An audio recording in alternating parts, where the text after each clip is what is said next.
Hello students, मैं हूं CM आपका चंद्रा मोहन। कैसे हैं आप? आज मैं आपको बताने जा रहा हूं passing structure as a arguments या पैरामीटर टू द फंक्शन।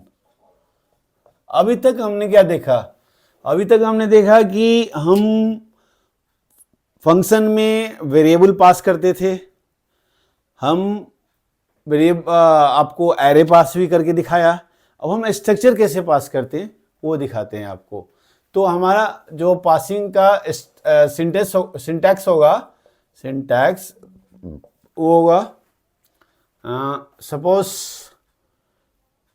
एक स्ट्रक्चर है, struct date int dd int mm int yy। ठीक है। अब इसको हम कैसे फंक्शन में हम पास करते हैं। एक हम फंक्शन ले लेते हैं, फंक्शन स्ट्रक्ट, क्योंकि हमारे 3 वेरिएबल्स हैं। इस स्ट्रक्चर के 3 क्या हैं? एलिमेंट्स हैं। तो हम 3 यहां पे लेंगे, स्ट्रक्ट स्ट्रक्ट स्ट्रक्ट। ये हमने फंक्शन डिक्लेयर कर दिया। ये global structure, global function. Clear है? अब जो ये काम कैसे करेगा तो ये जब हम कॉलिंग करेंगे, ये तो आपका हो गया global function declaration, means function prototype you can से। ये आपका हो गया क्या? Global structure. क्लियर है? अब हम इसको किस तरह से आगे पास करेंगे। तो सपोज कीजिए कि हम यहां पे एक ग्लोबल ले लेते हैं, डेट स्मॉल में। कैसे सेंसिटिव होता है हमारा C++? डेट का हम ले लेते हैं DOB, कैपिटल में ले लिया। ये आपका होगा ग्लोबल स्ट्रक्चर वेरिएबल या object you can say. Clear? अब हम फंक्शन को कैसे कॉल करेंगे? फन, सपोज ये void है, void fun.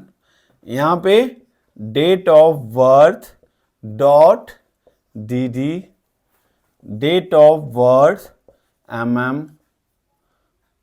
Date of birth yy। उसके बाद आपको जो करना है यहां पे राइट करेंगे। फिर आपका क्या होगा यहां पे होगा void मेन।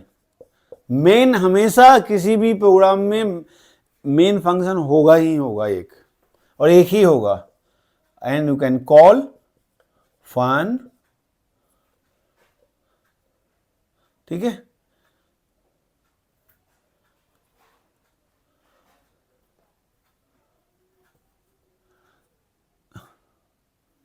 ये यहां पे जो हमने ये लिखा है ना, इसको हम ऐसे नहीं लिखेंगे। यहां पे हम लिखेंगे स्ट्रक्ट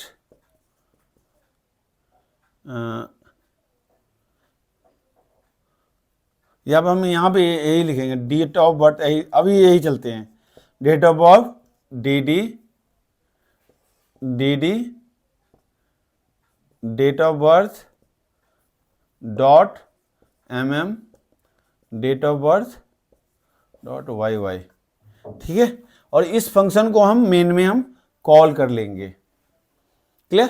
अब अगर हम डेट ऑफ बर्थ इस फंक्शन को हम यहां पे कॉल करेंगे तो क्या होगा? ये जो बॉडी है यहां पे हमने ये तो डाल के आपको दिखा दिया कि इसमें dd mm yy इस तरह से जा रहा है।